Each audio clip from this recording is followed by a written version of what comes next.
delve into the world of Portuguese tiling with Azul. Designed by Michael Kiesling and published by Plan B Games in 2017, this remains one of the most popular abstract games available. I'll be playing with Alice Clarke, an award-winning freelance journalist, producer and presenter. Alice, I know you're a fan of Azul. Tell me about it. Okay, so yes, I do love Azul. It's basically a tile collecting game. You want to, I can't remember what the story was. It's something to do with a king and his wife, and they want to make a wall. Doesn't really matter. You collect tiles, you move them over once you finish a row, and you get points. Yeah. Well, let's start off. You kick us off. While we're playing, I want to chat to you about. Yeah. Yeah, good. It's the one again. Yeah. The move we knew in advance you were going to make. So tell me about how you started as a freelance journalist back in the day. Okay, so back in the day, I'd written for a couple of places as like a child because I grew up in the country and there's really nothing else to do. But my career properly started completely by chance. So I was on a train after a Year 12 drama class, and I was with a couple of friends, and one of my friends saw this guy wearing a V for Vendetta hat, and he was like, "Oh yeah, nice hat, where'd you get it?" And this guy was like, "Oh, I've got it because I'm a journalist." And I said, "Oh really? I want to be a journalist." He's like, "Okay, well, can you write?" I'm like, "I hope so." He said, "Okay, well, here's my card. My name's Jim Shembry. I'm a film reviewer for The Age. Write me something, and we'll see if you're any good. And I'll give you a tour of The Age." And I thought, great, because back in those days, there wasn't as much stranger danger. And so I wrote him a story about Buffy. And he got back to me a few days later and said, "Actually, this is pretty good. This is going to run in the Green Guide on Thursday. Do you want to do work experience?" And I was like, "Yeah, sure." And then somehow I just stayed being a freelance journalist ever since. So completely by chance. That's a sort of a very fortunate tram or train trip that you ran into Jim Shembry. Yep. So have you always? So you obviously wrote about Buffy, and having been friends with you for a long time, I know you're quite passionate about TV and movies. Has being able to explore that with your work been something you've really enjoyed? Yeah, I've always loved picking something up and pulling it apart and seeing how it worked and why and what bits mattered. So when I was writing for TV Guide at Sunday Herald Sun, I loved getting to interview actors and kind of find out more about their process, or writers and find out what made them want to do the show and how it worked and why. And it's the same thing with games as well. Like I feel like there's so much, stories are so important. They have the ability to completely change the entire course of your life. Even if it's just something that somebody did as a throwaway on TV. And I think that's really magical. And yeah, I can't make them myself, so I want to know how and why other people do. So something that gets thrown around and has for the last decade is print is dead. Sorry, I missed that one before. And how does that, do you find that is true? Well, look, so when I first started in 2006, I was told, don't get too attached to The Age, it won't be around much longer. And it will be dead in 5 years. I last wrote a column for The Age, 3 weeks ago? Print is not dead. Like, print is not well, but there is a magic and a power to being able to read something and pick it up and hold it. Knowledge is easier or easily retained when there's a smell and there's a feel attached to it. And I'm always going to love writing for newspapers, but I have also embraced online a bit more these last few years. That's my last one. Cool. You just go first in scoring? No, we just do it sort of at the same time. Yeah, that's true. I'm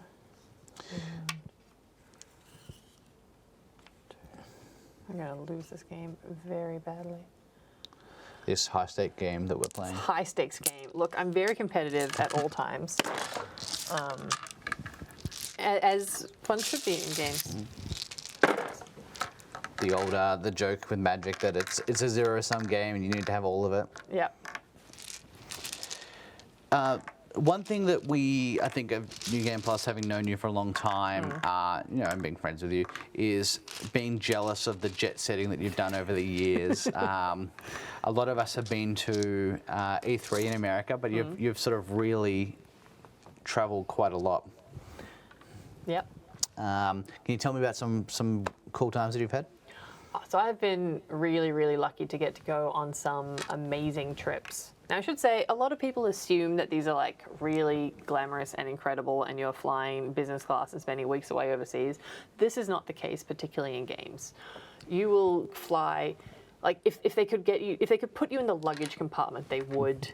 You're staying at the cheapest hotel, which is fine because you need to do all this really cool stuff. Where was I going? But I have gotten to do some truly amazing, like once in a lifetime things. The two trips that come to mind as being my favorites ever. The first was going to Shanghai to meet the Clippers, the LA Clippers, my favorite basketball team, and see them play, but also get to do a shoot around with them and like meet Chris Paul. This is back when the Clippers were good. So I can put this here. No, you can't. No, okay. Because you picked it up in the same turn. Oh, okay. Yeah, now it's your turn. We've been playing Azul differently. Well, wait, but you didn't think you could do same colours and think, well, there's not enough colours to do it for the whole. Like that would never work. You can still fill it up if you do it that way. Yeah, but it's not the rules. Yeah. Anyway, yeah. It's yours. My other favourite trip, actually my favoritist trip ever, was for Forza Horizon 4. I got flown to the UK for literally just 2 nights, and this is like 36 hours of flying to get there. But we got to live Forza Horizon for a day, so it was flying in hot air balloons, racing a hovercraft in a trophy truck, and you got to be in both. You got to be in the trophy truck and then the hover car, so you got to experience both things. Driving around in a rally car, going around in a McLaren Senna, just doing all this really cool stuff. Yeah, that was one of the best days of my life, and I've had a very fortunate life. This is pretty exciting. I once, can you believe this? I once got a flight to Sydney for New Game Plus. No, well, it doesn't really. I tend to, when I was overseas, if I had opportunities to then, That's going to be a good one. To link up. So like I did an America trip, and at the start of that trip, I went to LA and then went to E3. We got to have a fun E3 together. Yep, with yourself and Tim. Ooh, they're all coming out now. Yeah. That's this #1 token is going to be pretty good. Yeah, I'm quite pleased I got that. Let's have a think. So, if people wanted to be, they wanted to do some writing or want to work in TV, like you've done, what would you recommend? Is there there's no obviously one pathway. It's not just stalk Jim Chembry and hope he gives you an opportunity. But is there any recommendations or advice you give people? Well, the first advice I give people is the same advice that Jim gave me. If you can do absolutely anything else, do that instead. This is, I love my job, but it is also possibly the worst job if you don't like being anxious and if you would like to one day experience financial security. It's incredible, but you have to have amazing budgeting skills or just never sleep or have another job or have a partner that has money. But if there is nothing else you can do, like me, and this is your big passion, then write and work out why you need to write and why your writing in particular matters. What do you have to say in your way that no one else can? Why should people read you over someone else is the thing to consider. And then just do it and pitch people. Like I said, when I was younger, I wrote for some publications, which included prestigious medical journals alongside my mum. And her philosophy was, well, you pitch your story to the absolute best possible place you could have it, that you think would be like most suited, and then you work your way down from there. And that's how we ended up in Journal of Child and something psychology. I don't know. That you start at the top, you work your way down, because you never know who is going to say yes. Don't psych yourself out of success. Like, give it a shot. Okay, so then I am stuck with these. Yes, you are. Which is another part of Azul is the ha ha ha ha ha. But I did not notice at all because I'm not playing well. Well, I mean, yeah, I know you said you're competitive, but we're not necessarily playing a high stakes game. No. However, loser pays 10. I don't know where that sentence was going. 1, 2, 3. 1, 2, 3, 4. 1. -4.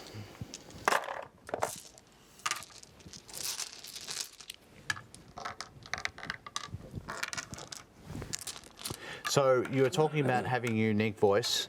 Why should people read Alice Clarke? No idea. I don't know. I would like to think at this point it's because I have practiced and I know things now, but you'll never find somebody more egotistical, but also more self-loathing than an opinion columnist. Because we think everyone should listen to us, but we also have no idea why anyone is listening to us.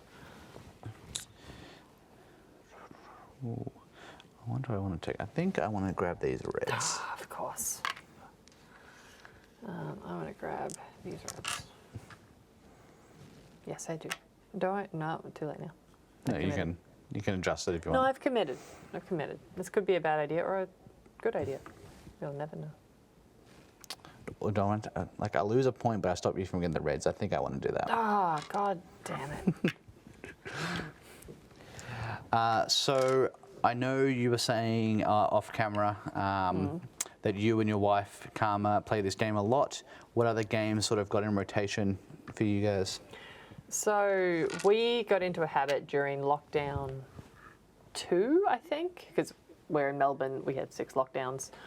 During lockdown 2, we're playing a board game every morning over breakfast. And it all started with, oh no, this is going to be bad for me. You take it. No, Taking that one back. I touched nothing. Hang on. Let me think this through. Oh no. Okay. Actually, let's play with fire. We gotta take this one. Oh God, you made it worse. That's fine. I didn't like having points anyway. But yeah, so during lockdown 2, we started playing digital version of Wingspan every single day. Like, literally every single day. You just finished the game. I was not ready for the game to be finished yet. I would have played better. And differently, certainly. Yeah, well, the whole purpose of this segment was to distract people and then be like, haha, I won because I distracted you with questions. Yeah, wouldn't it be a good idea to like hope you're distracted by the game so then we would answer our questions more honestly? Yeah, well, this is the idea is hot wings with board games. Yeah. Yeah. Yeah. Well then, this is unfortunate. Well, Alice, thank you very much for We chatting. haven't finished scoring yet. Oh yeah, because we can still go across Yeah. and up. I get no extra points though because I needed that one more. Yeah. Well, I So haven't. actually, no. Yeah, this is the game's. No, oh I no, get, you I beat get 2 me more anyway. for getting the horizontal. I don't have any of the verticals, or I I was haven't so close completed to any. having all the. Like I would have. I should have paid more attention. Anyway, yeah. So great game. Yeah. But yes, thank you for playing Azul and chatting about your career. Thank you for having me.